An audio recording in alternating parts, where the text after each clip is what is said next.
শুভ সকাল, আসসালামু আলাইকুম। আমি পুষ্প বলছিলাম আপনাদের সামনে। আমি এখন সকাল সকাল নাস্তা নিয়ে হাজির হয়ে গেলাম।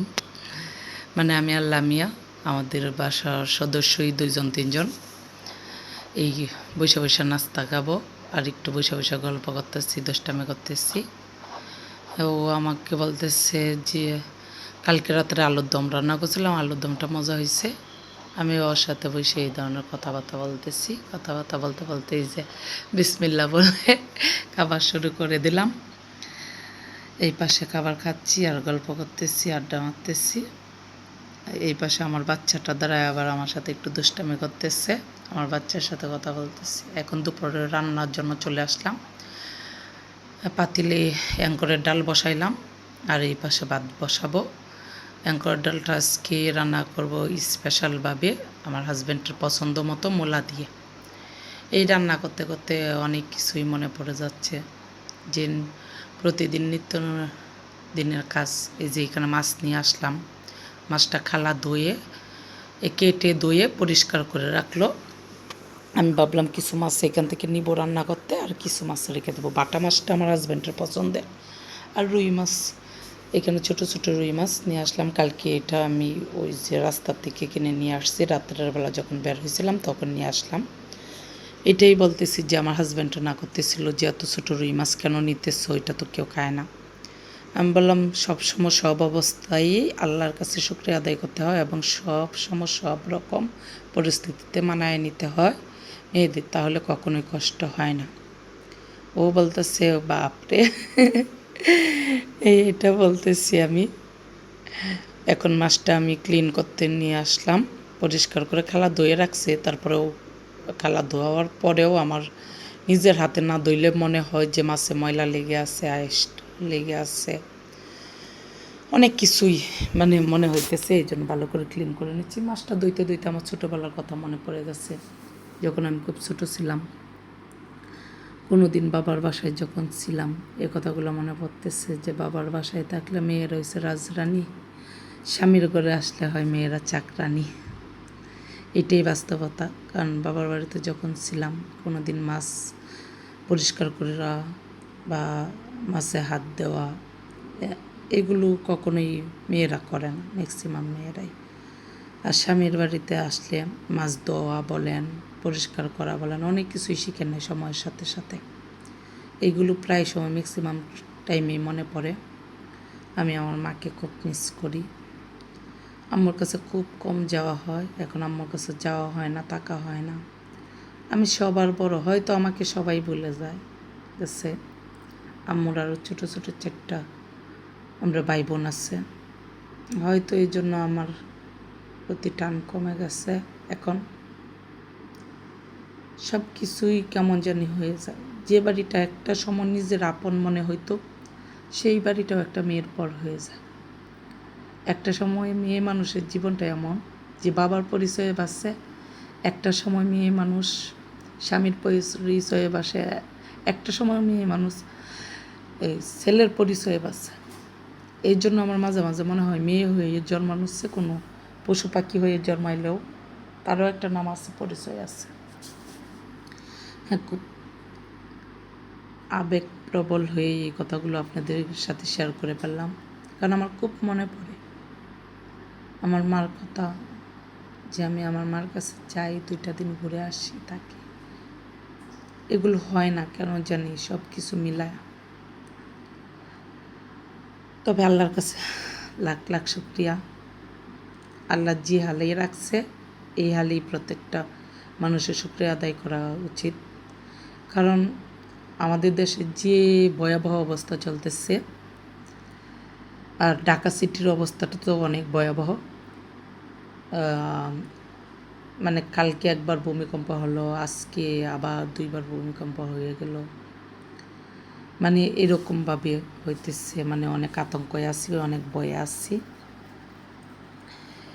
কখন কি হয় এটা বলা যায় না, এই জন্য আল্লাহর কাছে সবসময় শুকরিয়া আদায় করতে হয় সব অবস্থায়। এখন মাছগুলো আমি মেখে নিলাম, মেখে মাছগুলো ভেজে নেব। ভেজে তারপরে ফুলকপি টমেটো দিয়ে একটা মাছের ঝোল রান্না করব। এই জন্য মাছটা আমি ভালো করে মেখে নিচ্ছি। মাছগুলো একদম ছোটো ছোটো, কিন্তু খেতে অনেক মজা হয়েছিল, বিশ্বাস করেন।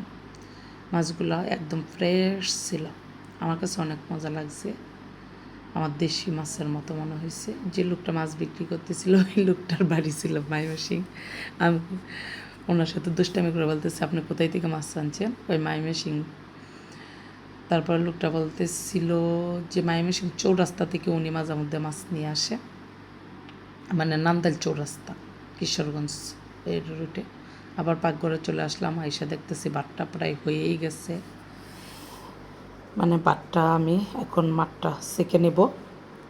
এই যে বসে পড়লাম মাঠটা সেঁকে নেওয়ার জন্য। তারপরে এই পাশে আসছে অ্যাঙ্করের ডাল, মূলা দিয়ে দিচ্ছি মনে হয়, মূলা দিয়ে অ্যাঙ্করের ডালটা করতেছি। আপনারা কিন্তু বাসায় চাইলে একবার ট্রাই করে দেখতে পারেন, অ্যাঙ্করের ডালটা মূলা দিয়ে কিন্তু অনেক মজা হয়। ফ্রাই প্যানটা নিয়ে নিলাম মাছটা ভাজার জন্য। মাছ ভেজে তারপরে বাচ্চার জন্য আবার আলু সিদ্ধ ডিম সিদ্ধ বসাবো। ওই পাশে ওই যে ডালটা হইতেছে, মানে অ্যাঙ্করের ডালটা রান্না করলে অনেকটা সময় লেগে যায় আমার, এই জন্য মানে দুপুরবেলা অনেকটা লেট হয়ে যায়, মানে অনেক সময় নিয়ে নেয়। আজকে আমার খাবার খেতে প্রায় সন্ধ্যা হয়ে গেছিলো। আর যখন খাবার খেতে আমরা বসছি প্রায় সন্ধ্যা, মাগরিবের নামাজ পড়ে খাবার খেতে বসছি। আর খাবার খাওয়ার টাইমেই ভূমিকম্প হয়েছে। অর্ধেক খাবার খেয়ে আর অর্ধেক খাবার প্লেটে রেখে আমরা দৌড় দিয়ে চলে গেছি নিচে। তার মাঝে হলো আরেকটা দুর্ঘটনা, আপনাদের সাথে শেয়ার করি। মোবাইল সব কিছু বাসায় রেখে চলে গেছি, যে কারণে ভিডিওটা ক্যাপচার করতে পারি নাই। নিচে চলে গেছি, আমার মেইন গেটের লকটা হয়েছে অটো লক।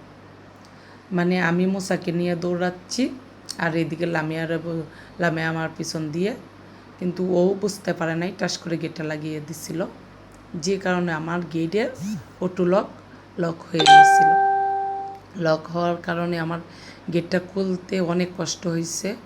আমার উপরে ওই যে আমার বড় আপু, আমার হাজব্যান্ডের কাজিন, বড় বোনের হাজব্যান্ডরাও থাকে একই বিল্ডিংয়ে আমরা, কারণ এটা আমার হাজব্যান্ড এবং আমার হাজব্যান্ডদের এবং আমার চাচা শ্বশুর আছে একজন, বড় আব্বা বলে ডাকি, ওনারা আমার শ্বশুর এবং বড় আব্বাদের দুইজনের এই জায়গাটা, এই জন্য ওনারাও থাকে, মানে যৌথভাবেই আমরাও থাকি একই বিল্ডিংয়ে। উনি আমাকে হেল্প করছে গেট খোলার জন্য, অনেকটা কষ্ট হয়েছে ওনাকে থ্যাংক ইউ, আমার তরফ থেকে স্পেশালভাবে থ্যাংক ইউ। এখন আমি গাছ নিয়ে আসি, কারণ আমি পরিকল্পনা করতেছি যদি বেঁচে থাকি, যে হারে ভূমিকম্প হইতেছে জানি না বেঁচে থাকবো কি না। বেঁচে থাকলে আর কিছু গাছের চারা নিয়ে আসবো বারান্দায় দেওয়ার জন্য, কারণ আমার কাছে খুব ভালো লাগে গাছ, এত ভালো লাগে যে বাসায় প্রকাশ করতে পারবো না। অনেক ভালো লাগে গাছ, যে গাছের প্রতি আমার প্রেম ভালোবাসা, এটা আজকে নতুন না, এটা ছোটোবেলা থেকে গাছের প্রতি আমার প্রেম ভালোবাসা।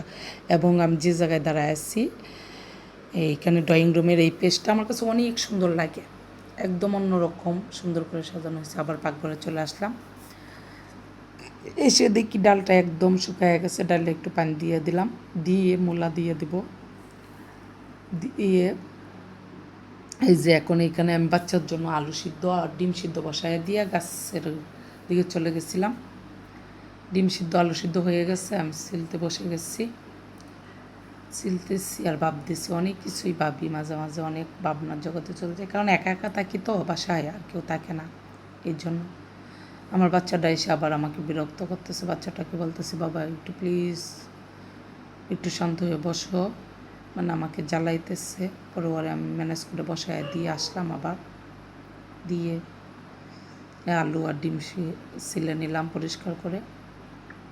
এখন এটা আমি বাচ্চার জন্য একটা আলু ডিম দিয়ে ঝোল তৈরি করব। কত কিছু ভাবতে থাকি, রাঁধতে থাকি, জানি না সব কিছু আসলে আপনাদের সাথে শেয়ার করা হয় না। অনেক সময় ভাবি যে অনেক কিছু শেয়ার করবো আপনাদের সাথে রান্নার টাইমে। এইখানে ডাল তেলে দেওয়ার জন্য একটু রসুন কেটে দিচ্ছি, আমার খালা রসুন কেটে যায় না। খালা দেখা যায় ম্যাক্সিমাম টাইমে এইটা কাটলে ওইটা কাটে না, ওইটা কাটলে ওইটা কাটে না, তখন আমি চাকু দিয়ে কেটে নিই। শুকনা লঙ্কা দিয়ে দিলাম, পেঁয়াজ কুচি, রসুন কুচি করে দিলাম, আর সাথে একটু শুকনা লঙ্কা দিয়ে পাকা দিলাম। ডালটা খেতে অনেক মজা হয়েছিল, কিন্তু সত্যি ভালো লাগছে, আমার কাছেও ভালো লাগছে। এই যে ডাইলের ফাইনাল লোক চলে আসলো। ডালটা দেখতেও কালারফুলি হয়েছে, মানে দেখতেও সুন্দর হয়েছে, খেতেও অনেক মজা হয়েছে, সুস্বাদু।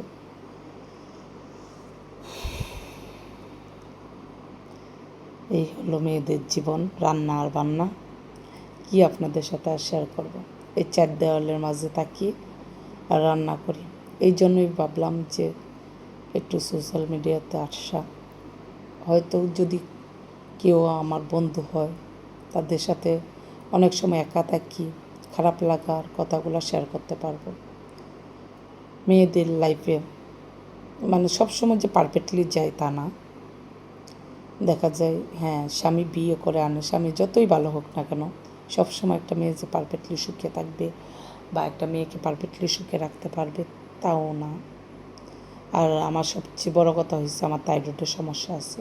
থাইরয়েডের জন্য এমনি আমার মন খারাপ হয় সেকেন্ডে, যে কারণে আমি ওজনটাও কমাইতে পারতেছি না। অনেক কষ্ট করে আমি ম্যাক্সিমাম টাইমটাই অসুস্থ থাকি, এটা ওইটা লেগেই থাকে।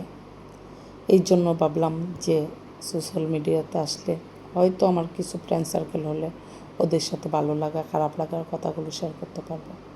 এখন আমি চলে আসলাম পাকঘরটা ক্লিন করতে, কারণ রান্না করার পরে পাকঘরটা ক্লিন না করলে ভালো লাগে না।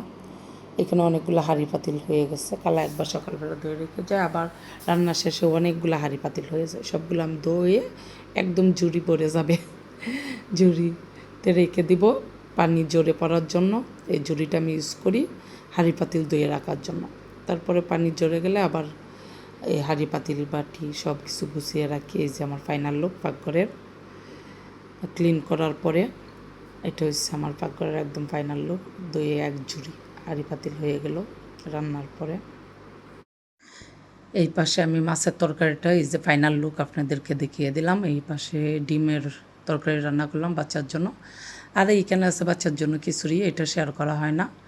ও দেখা যায় আর 5টা-10টা বাচ্চাদের মতো বা আমাদের মতো নর্মাল খাবার খেতে চায় না। এইটা নিয়ে ওকে নিয়ে আমার একটু বিরক্ত হয়, ঝামেলা হয়, কী করব। তারপরেও বাচ্চা তো। এখানে মূলার ডালটা দেখতে যেরকম কালারফুলি হয়েছে, খেতেও বিশ্বাস করেন এটা আমি রান্না করছি দেখে না, প্রত্যেকটা তরকারি অনেক মজা হয়েছিল। হয়তো আপনারা ভাববেন যে নিজের রান্না নিজেই প্রশংসা করি, আমি না, আমার হাজব্যান্ডটা এসেও কে বলতেছে আজকে তরকারিগুলো অনেক মজা হয়েছিল। তাই করি আমি আমার মতো রান্না করার। এখন খাবার খাইতেছি, এই মুহূর্তেই হবে ভূমিকম্প। আর ভূমিকম্প হওয়ার সাথে সাথে কি করব, আমরা খাবার রেখে দৌড় দেব। মানে কি একটা অবস্থা, আমাদের খুব খারাপ অবস্থা। সন্ধ্যার পরে খেতে বসলাম। আর সবাই আমার জন্য দোয়া করবেন, আমিও সবার জন্য দোয়া করি। দেশের অবস্থা একদম খারাপ, সবাই আমরা ভালো থাকি, সুস্থ থাকি। এবং ঢাকার অবস্থা তো অনেক ভয়াবহ আছে, মানে আমিও মানে কেউ সেফটি না, আমরা সবাই সবার জন্য দোয়া করি। আল্লাহ হাফেজ, সবাই ভালো থাকেন, আমাকে একটু সাপোর্ট করেন আর লাইক কমেন্ট